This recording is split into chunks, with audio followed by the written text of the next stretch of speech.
Today I'm making the beautiful, what I'm calling a chain link fence quilt block. This thing was a lot of work, I'm not going to lie to you, but look how beautiful this is. Honestly, I really love it. I call it chain link fence because it wraps around like a chain link fence.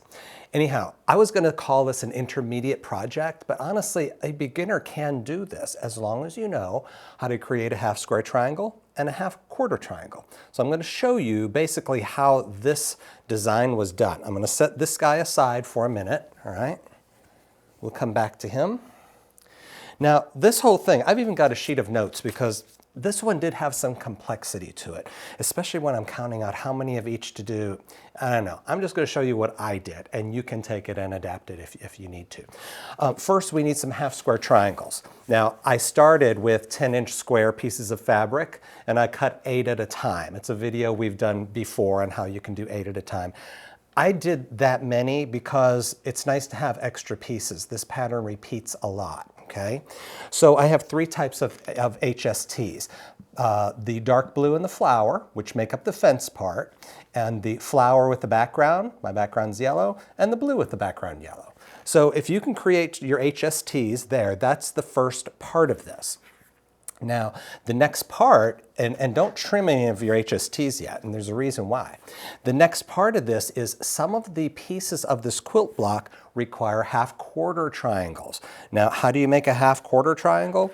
Well, you take our HSTs, the ones that have the yellow on them, okay?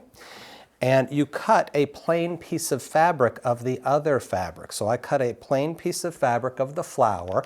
These measure 4.5 inches at this point. I started, you know, they were starting off at 5, but when you actually make the HST, they ended up 4.5. So I cut a 4.5 square of the flower and a 4.5 inch square of the blue. And you put these on top of each other, right sides together. And then you draw a diagonal. Not the diagonal you already have. It goes the other direction, and so a 1/4 inch on either side of that, okay? That's how the half-quarter triangle works. Now, I've got this mock-up right here of the 2 that I have done, all right? I've drawn the line, you can see in the center perhaps, but more importantly, I have sewn a quarter inch on both sides of that line. So when I do that, I'm going to cut these apart. All right, you know what I'm going to do first? Let me take my pins out. I had a couple of pins in there just to hold this together. And now we can cut these guys apart.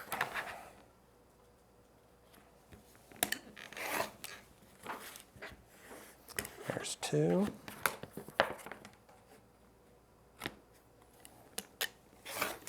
And now here's the other 2. So the half-quarter triangle, when I open these up, you can see we've got the large blue side and then a 1/2 and 1/2 on either one. This makes 2 of them in opposite directions, and then the other one makes the other 2 with the big flower side.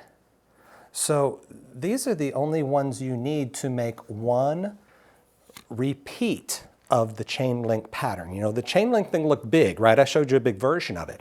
It's really a series of 8 little squares together. That is the repeat. That's what I'm going to show you how to create. If you can create that, you just repeat it over and over for as large as you want. So these basically are the pieces to the puzzle. You have these HSTs with the yellow backing. You have the HST, which is both of your prints, and then you make the quarter square triangles, all right? So simply enough, at this point, when you have made the quarter square triangles, you can trim all of your quilt blocks, except don't trim those half yellows up there, okay? You may still need those to make more half-quarter triangles later. You can trim all of your other quilt blocks, though, to be 4 inches square. And at that point, you're good to go. So once you've trimmed these to be 4 inches, all you have left to do now is lay out the pattern. And this is how it goes. First, it's the pattern on pattern. Oh, sorry, at that point you need to cut some solid yellows, also 4 inches square because that's the new size of this, all right? And on one repeat you only need 2 of those. So here's how the pattern gets laid out. And when I finish laying this out, I'm gonna advise you to screenshot it because when you look at all these pieces together, sometimes it confused my brain, I'll be honest with you. But this, my friends, is the pattern.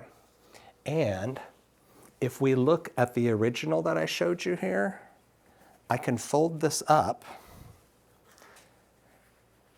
So we're only looking at the repeat,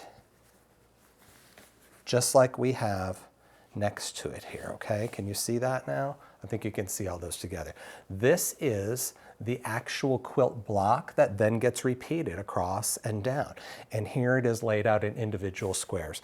So just like any other quilt block, you sew these in together in twos, twos, twos. Even if I had some here, I'd go twos, twos, twos, and then start joining them and then join your rows together.